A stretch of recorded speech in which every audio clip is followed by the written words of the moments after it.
The British and Irish Lions Tour is only 8 months away, and players from the 4 home unions know that a season of good form could mean the chance to make rugby history. But what about the next generation of Lions players? Well, I'm here in Dublin for the HSBC Rugby Festival with perhaps 2 of the greatest players who've ever pulled on a Lions shirt, Brian O'Driscoll and Jason Robinson. So Brian, first of all, tell me, what's this festival all about?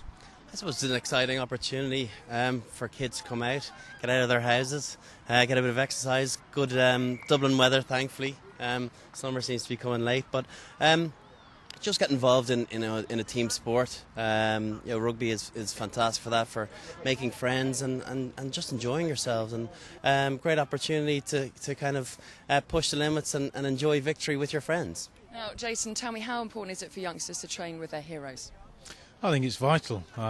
There's not many times they'll get this opportunity to do drills, to have some coaching by some good coaches. Obviously myself and Brian are here, so hopefully that'll encourage them, and they'll go away happy, and they'll be able to go home and tell the folks, look, I've been able to to train and do some stuff with Jason and Brian. Now, Brian, on to the Lions. What are your memories of Jason over the last tours?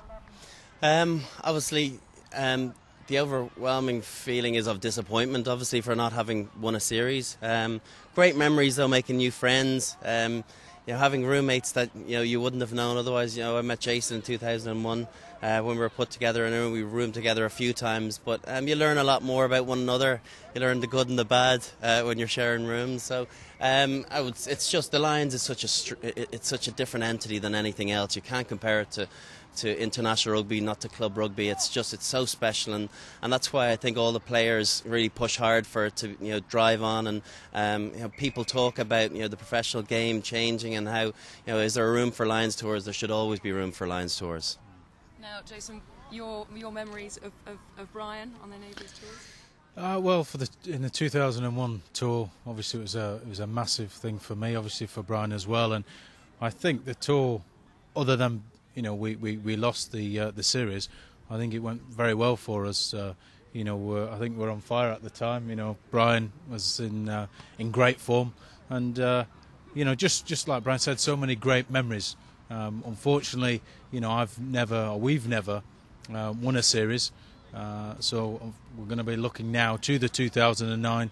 I'm sure Brian will play a big part in that, and hopefully, we'll do the same as the Lions did in '97. So you definitely think Brian's got a chance of being selected then next year?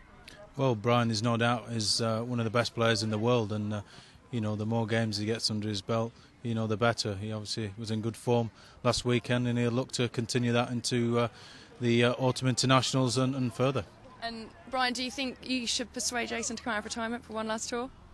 I tell you, look at the shape of the boy. He doesn't need much training, I don't know, some people it's unfair, it's an unjust world, some people are just built like that, but he's been a phenomenal player for Sale, for England and for the Lions, and we were talking earlier about talking to journalists and how they pick out bad points, and I looked at him and I thought, what bad points could they possibly have on you? He's had a glittering career, World Cups, played 2 different codes as well. I think European Shield, won the Premiership, so he's pretty much done it all. So I wouldn't mind a little bit of that silverware. Now, Jonny Wilkinson injured at the moment, out of the Six Nations potentially. What do you think about him? Is it time for him to retire, to leave the game? Certainly not. He's 29. Obviously, for the last 5 years, he's had a lot of injuries, which has certainly been hard, and he's shown a lot of character to get back from those. He's yet facing, maybe another 5 months layoff, but he'll be out there, he'll be trying to get himself right, be working as hard as possible to come back. But he's certainly got quite a few years left in him. It does open the door for a few other players. Everybody's talking about Cipriani at the moment, whether he can come through and fill Johnny's boots, so we'll have to wait and see. What do you think, the same? Yeah, like Jonny is just one of those characters. If someone else was in his situation, having had pretty much 3 or 4 years of uninterrupted injury, with the odd game thrown in there, anyone else's spirit would have been broken, but not Jonny's. He's just that sort of character that he's so driven, so motivated that he comes back bigger and stronger every time. And I don't doubt that nothing should be different from this particular injury. It seems just so unfair that a guy of so much talent should have so much bad luck. And I think there's no one in the world that wishes any bad on him, and people want him to come back to his very best. And he's a guy that likes proving everyone wrong continually, and in my reckoning, he'll continue to do that. That's excellent. Thank you very much, guys, both of you. Well, that's a word from two legends of the game. So perhaps in a few years' time, it'll be some of these younger chaps who'll be answering the questions.